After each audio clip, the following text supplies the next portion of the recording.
Hello and welcome to NewFilmmakers Los Angeles in partnership with Movie Maker magazine. My name is Danny DeLillo and we're here at the South Park Center and I'm here with Lara with her movie 3 centimeters. Let's take a look at the clip.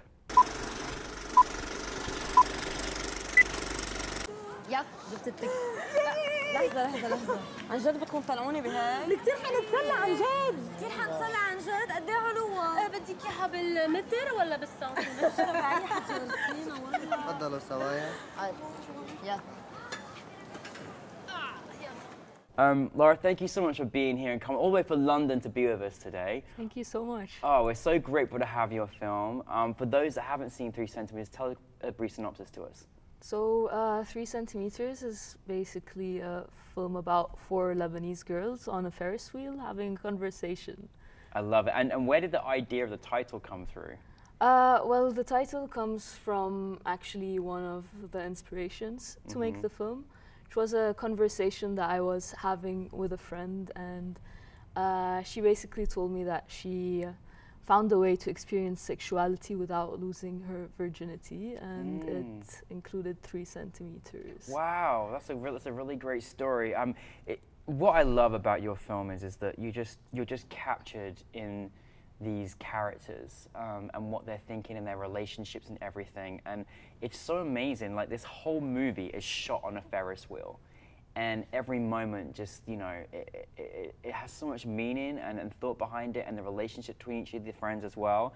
Like, was that difficult, making a film on a Ferris wheel? And how do you direct something like that as well, when you're all kind of close together, all bunched up? Yeah, so it was difficult in the sense that we had to rehearse a lot to get to a point where we were comfortable with the setup. I wasn't with them on the actual booth.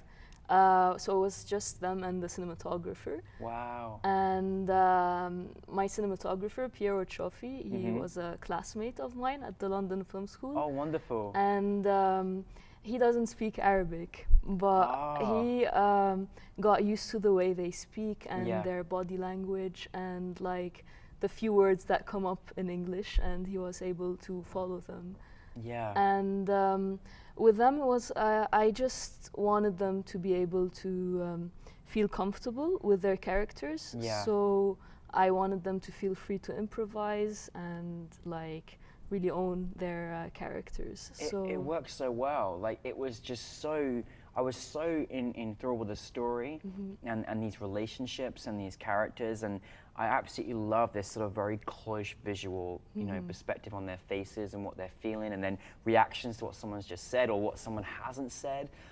Was that difficult for you as a director? Obviously, you've got a good relationship with a cinematographer, to not actually be present up there, but obviously give them direction of how to feel and let them be free and how they kind of interpreted whatever was being said in the dialogue. Was that kind of difficult for you? Or? I think it was actually more exciting, like for me as a director, because I could see everything unfold. Yeah. So it makes it like fun for me also as a viewer. Like I was a director and a viewer at the same time, because the way it's shot in one take meant that I just had to watch it happen, basically. Yeah, and it's such an interesting thing and subjects to talk about when you're literally in a Ferris wheel chair and you can't move, but you've just literally got to, you know, deal with what's in front of you. That was such a amazing, because they couldn't go anywhere and they had to face it.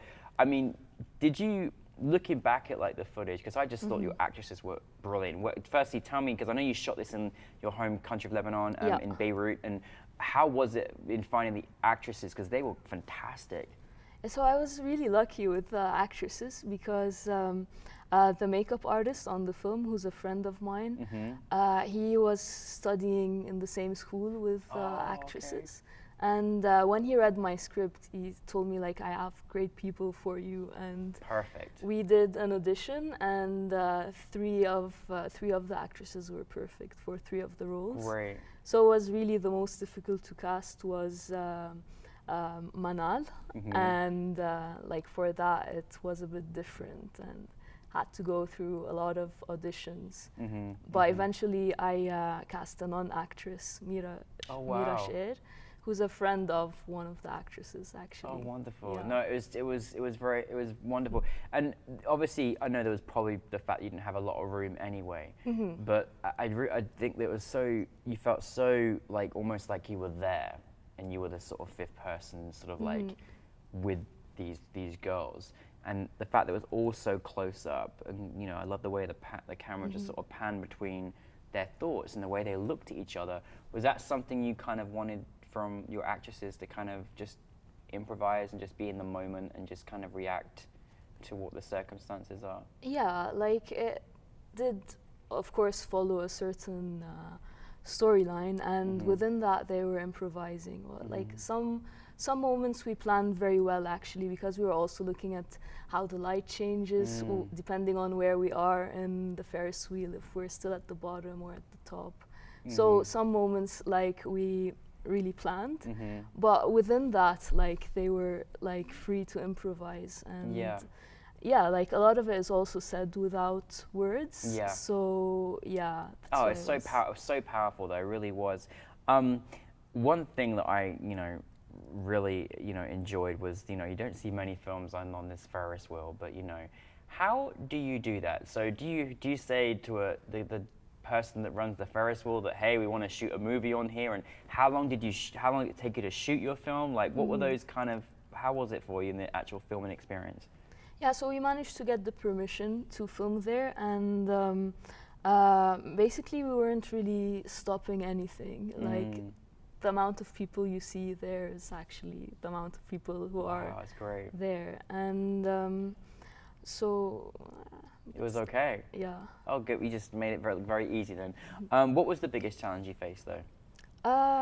Like casting the right person for Manal was one really big challenge. And then like making the whole scene work as a film, like in itself, that was a big challenge. Yeah. Well, your reaction from our audience was just, you know, you could literally, people were just like, totally absorbed. You could hear a pin drop in there for your film. It was beautiful to watch. How was it, you know, for you? You're studying in London, from the great country of Lebanon, coming halfway across the world with your film, with NewFilmmakers LA at the home of the Oscars. What was that experience like for you last night? I mean, that was incredible because like I didn't know what to expect. It's the first time I'm ever in Los Angeles, and to be here screening like at the Academy was incredible. And then to have like listening to the audience laugh at some moment and then be completely quiet at others was really amazing experience. And it must be so nice as well, because it was one of the great things I love about this. It was a you know, focus on films in the Middle East as well. Yeah. Was it really nice to have like all these amazing filmmakers from different countries, and here we are in all LA and in the home of the Academy? It was really fun to have all these different nationalities there as well, right? Yeah, like we all like managed to meet each other, and like there are some films that I knew about but I haven't met the directors. Wow. So That's great. It was really nice in that sense. No, it's fantastic. What is next for you? We recently won the Iris Prize in Cardiff. I mean, amazing. Yeah, and the prize in itself is funding for the next film to shoot in the UK next short. That is fantastic. Yeah, so that's gonna be the project for next year, and meanwhile I'm starting to write my first feature. And I want to say also as well that, you know, because I think given your film is talking about sexuality and you know, many people go through many different things, and I'm sure there's been, you know, many situations in which, you know, that's happened, but people watch your film and it gives them an essence of hope and understanding. Has that been quite powerful for you to kind of experience people that may have gone through such situations as that, and you know, your film is kind of almost like a essence of hope for them, you know, that you know, they can kind of get through certain things? Yeah, I mean, because I've screened it quite a lot outside of Lebanon as well, and just seeing how people from different countries can relate to that experience and like find themselves somehow in it, or like just empathize with what what the characters are going through was really incredible for me. No, it's wonderful. And obviously you're so early on in your career, and you're already doing amazing work, and I'm so glad you deserve to be winning all these awards, and it's wonderful. Thank you. What have you learned so far that's been important to you as a filmmaker, that maybe you could give advice to other filmmakers out there that want to follow in your footsteps? I think really like the stories we tell, they have a place to be heard, and I would just say just keep doing what you're doing, and keep doing what you're doing. Well, you please keep doing what you're doing, because honestly, your work is wonderful, and we love 3 centimeters. Thank you so much. We're very much looking forward to welcoming you back to LA. So get used to being here, okay? Thank you, Lara. Everybody, thank you very much. Thank you so much.